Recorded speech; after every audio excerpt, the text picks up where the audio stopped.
Hi everyone, welcome back to the Wisdom Loop. In this video, we are going to discuss about types of long-term memory. This video is done in English on request. ഈ long term മെമ്മറിയുടെ ക്ലാസിഫിക്കേഷന് തന്നെ മലയാളം വീഡിയോസും ഉണ്ട്. ആ വീഡിയോയുടെ link ഈ വീഡിയോയ്ക്ക് താഴെയുള്ള ഡിസ്ക്രിപ്ഷൻ ബോക്സിൽ നിങ്ങൾക്ക് കാണാൻ സാധിക്കുന്നതായിരിക്കും. കുറച്ച് പേര് റിക്വസ്റ്റ് ചെയ്തതുകൊണ്ട് ഇംഗ്ലീഷിലും കൂടെ ക്ലാസ്സസ് അപ്ലോഡ് ചെയ്യുകയാണ്. ഓക്കെ, മലയാളം ക്ലാസ്സസും ഉണ്ട്. എല്ലാ ടോപ്പിക്കിൻ്റെയും മലയാളത്തിൻ്റെയും ഇംഗ്ലീഷിൻ്റെയും ക്ലാസ്സസ് ഇനി മുതൽ ചെയ്യാനായിട്ട് ശ്രമിക്കുന്നതായിരിക്കും. Okay, let's get into the video. Before that, if you're watching this video or the channel for the first time, don't forget to subscribe our channel and press the bell icon. Plus, you have to enable the all option, then only you will get the notifications whenever we upload videos in this channel. Okay, let's begin. As we discussed in the previous video, long-term memory can be classified into two: explicit memory and implicit memory. This is the only type of memory which has got further classification. Okay, explicit memory is also known as declarative memory and implicit memory is also called procedural memory. This explicit memory or declarative memory is again classified into two, which are episodic memory and semantic memory. Episodic memory include events and experiences, while semantic memory include facts and concepts. Okay, now let's look at each of these in detail. Explicit memory and implicit memory comes under long-term memory.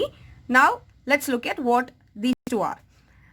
Information that you have to consciously work to remember is called explicit memory, and information that you remember unconsciously or effortlessly is known as implicit memory. That means if you have to remember a thing or an idea consciously with your conscious effort, then it is known as explicit memory. And if you are remembering anything naturally or automatically without any conscious effort, that type of memory is called implicit memory. Okay. Explicit memory include conscious memories such as factual informations, previous experiences and concepts. It is fact-based. Moreover, it is fact-based. Okay. Example, remembering the capital of India, that is New Delhi.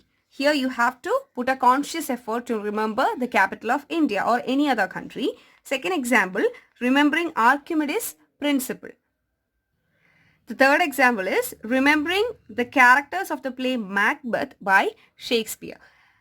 See, in these cases or examples, people need to recollect or remember consciously memories to take out the stored information from their brains.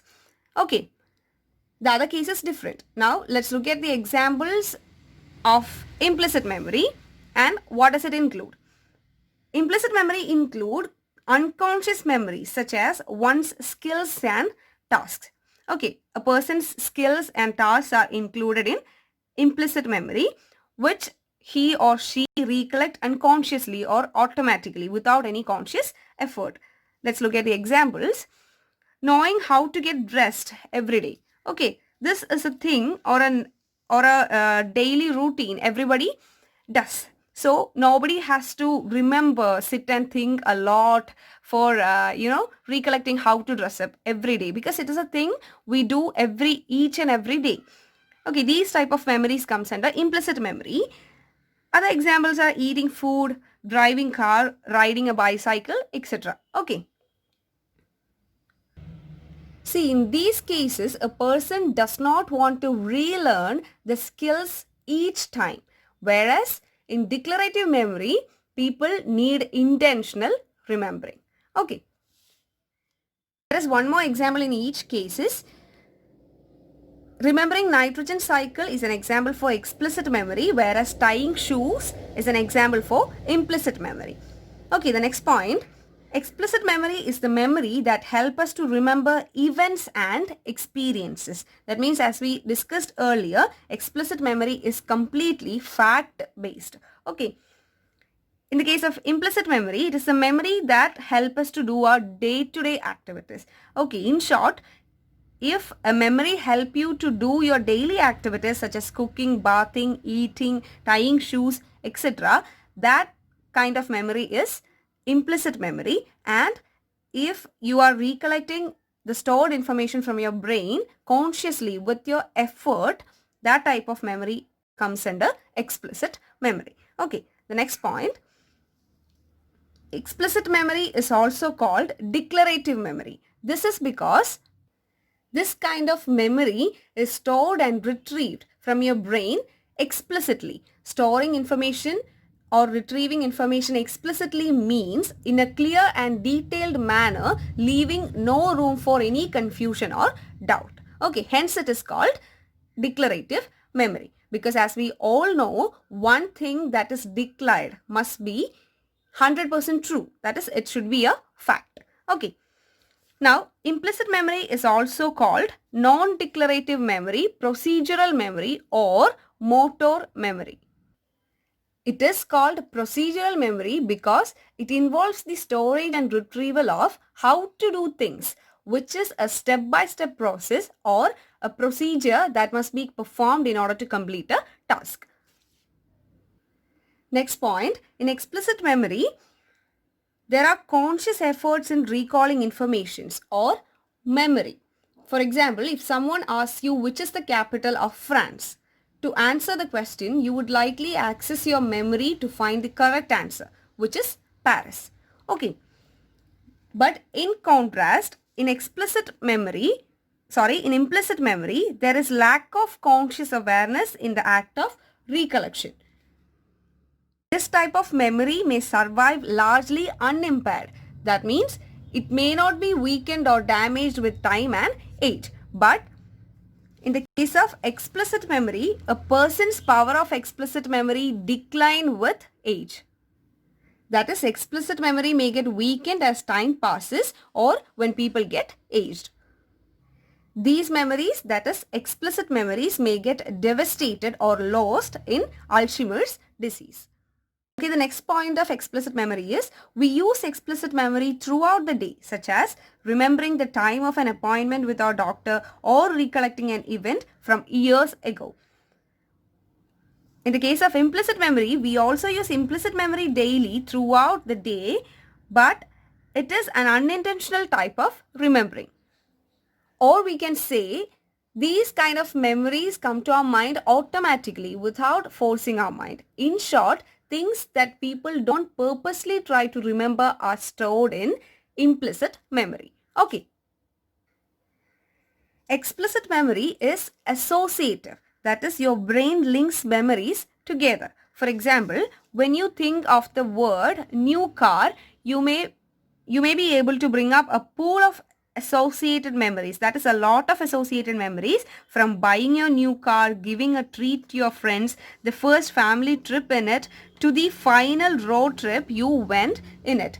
Like this, maybe you can recollect or remember thousands of information related to the term new car. Okay, we call it as memories.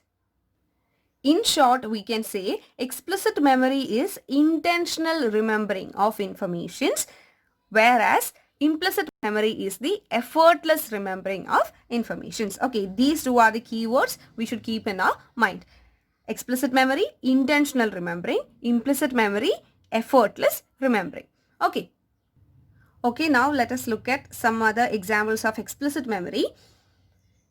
If you have memories of things such as when Columbus sailed to America or what day and time your baby sister was born, you have got explicit memory. Okay, next example of explicit memory is remembering a specific lesson in driving is an example for explicit memory, but improving your driving skills during the lesson is an example for implicit memory. Okay, I hope now you can understand the difference more clearly.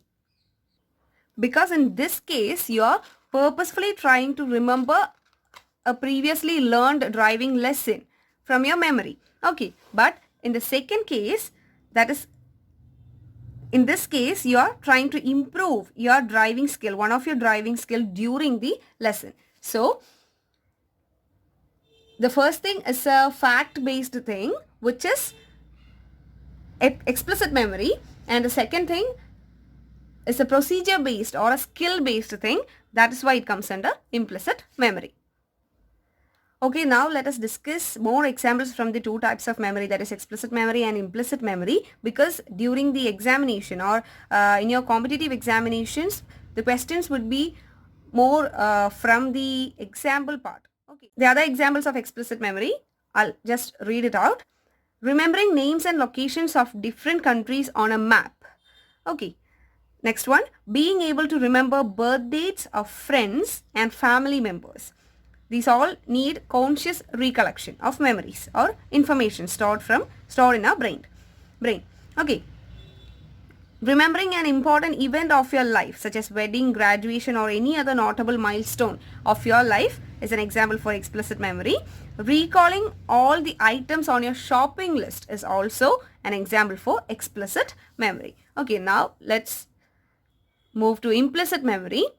Recalling how to boil egg to fix dinner is an example for implicit memory. Remembering the words of a popular song or your favorite song after hearing a few lines or words of it is an example for implicit memory. The other one is remembering the route of a familiar area such as your house or neighborhood. Fifth one, knowing how to dress up each day. And the last one, knowing how to use the utensils or how to cook, bath, eat, etc. comes under implicit memory. Okay, to finalize or summarize, we can say explicit memory is intentionally recalled and recited, whereas implicit memory is an indirect unconscious form of memory. Okay, I hope this class was helpful for you. If it was, don't forget to like the video and share the video to the people who need it. Thank you so much for watching and don't forget to subscribe our channel.